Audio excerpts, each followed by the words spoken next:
বন্ধুরা আসসালামু আলাইকুম। বন্ধুরা আজকে আমরা দেখব নদীর চরে বালুর উপরে একদম সাদা বালুর উপর দেখেন। তো এই বালুর উপর কীভাবে ভুট্টা চাষ করা হচ্ছে তো সেটাই দেখব। তো এই জায়গাটা দেখেন, এটা কিন্তু পুরোটাই নদীর চর আর কি, একদম সাদা বালু দেখেন চকচক করতেছে। তো সেই বালুর উপর মানুষ কীভাবে আর কি ভুট্টা চাষ করতেছে সেটাই দেখেন। তো এই ভুট্টা লাগানোর পর ভুট্টা গাছ কী গজাইছে। তো সেই গজানো জমিতে আর কি ওনারা লাঙল দিয়ে ঘোষ টেনে দিয়েছে। তো এই ঘোষ টেনে মানে মাটিতে এমনিতেই রস নেই, তার উপর এভাবে গাছের গোড়া থেকে মাটি সরিয়ে দিয়েছে। তো এতে করে কিন্তু গাছগুলোর একটু সমস্যা হবে, মানে এই গাছগুলোতে দ্রুত আর কি সেচ দিতে হবে, কারণ এই যে বালুর উপর এমনিতেই রস কম, তার উপর ওনারা ঘষ টেনে দিয়েছে। তো এই যে দেখেন, এটা নদীর চরে দেখেন কত সুন্দরভাবে এগুলো জমিতে মানুষ অনেকে মরিচ চাষ করেছে, কেউ ভুট্টা, কেউ আলু, মানে বিভিন্ন রকমের সবজি চাষ করা হচ্ছে। তো এই ফসলগুলোর মধ্যে এই যে দেখেন ভুট্টাটা একদম বালুর উপর দাঁড়িয়ে আছে। এই যে দেখেন এর দিকে চারদিকে কিন্তু এগুলো ধুলা, মানে বালু আর কি। এই বালুর উপরে যে দেখেন কী সুন্দর সবুজ মানে চারাগুলো, ভুট্টার চারাগুলো গজিয়েছে। তো এই চারাগুলো কিন্তু কিছুদিনের মধ্যে বড় হয়ে যাবে।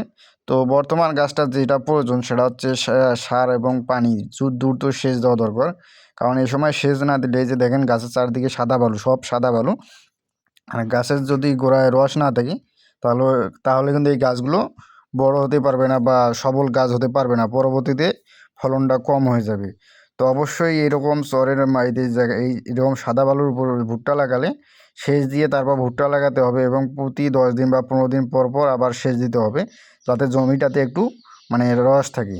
এই যে দেখেন এগুলো কিন্তু সব ধুলা, এই যে দেখেন ধুলা উঠতেছে, মানে গাছের গোড়ার যে মাটিটুকু মানে যেটুকুই দেখবেন পুরোটাই বালু আর বালু। এই যে দেখেন সব বালু, মানে একটুও মাটি নেই, মানে রস যে ধরে থাকবে এরকম একটা ক্ষমতা নেই, কারণ বালুতে যতই আপনার পানি ঢালেন না কেন এই পানিটা দ্রুত তলিয়ে যায় এবং শুকিয়ে যায়।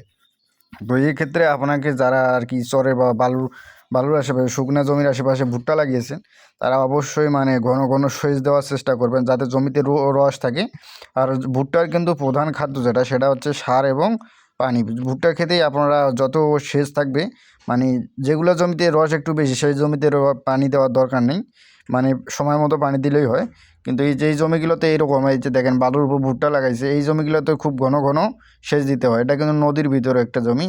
তো এই যে দেখেন এই ভুট্টার চারদিকে আর কি এইভাবে কাটা ফেলে দেওয়া হচ্ছে বগুড়ের গাছের ডালগুলো, কারণ হচ্ছে এই যে মানুষ যে চলাচলের যে পথটা সেটা হচ্ছে ভুট্টা ক্ষেতের সাইড দিয়ে, তো অনেকে আর কি ভুট্টার গাছে পা দিয়ে দেয়। তো সেই কারণে আর কি ওনারা এইভাবে আর কি চারদিকে বগুড়ো গাছে বড়াই গাছের কাটা আর কি এভাবে ফেলাই রাখছে ডালগুলো কেটে কেটে। তো এই ক্ষেত্রে মানুষ আর কি ভুট্টার গাছে উপরে উঠবে না। এই যে দেখেন এটা কিন্তু পুরাটাই নদী আর কি, এটা হচ্ছে আমাদের ছোটো তিস্তা ব্যারেজ। তো বন্ধুরা যাদের জমিতে এরকম আর কি বালু বা মাটিতে রস নেই, তারাও দ্রুত আর কি সেচ দিয়ে দিবেন, তাহলে আপনার ফলনটা ভালো পাবেন। তো বন্ধুরা আজকে এ পর্যন্তই, সবাই ভালো থাকবেন। আসসালামু আলাইকুম।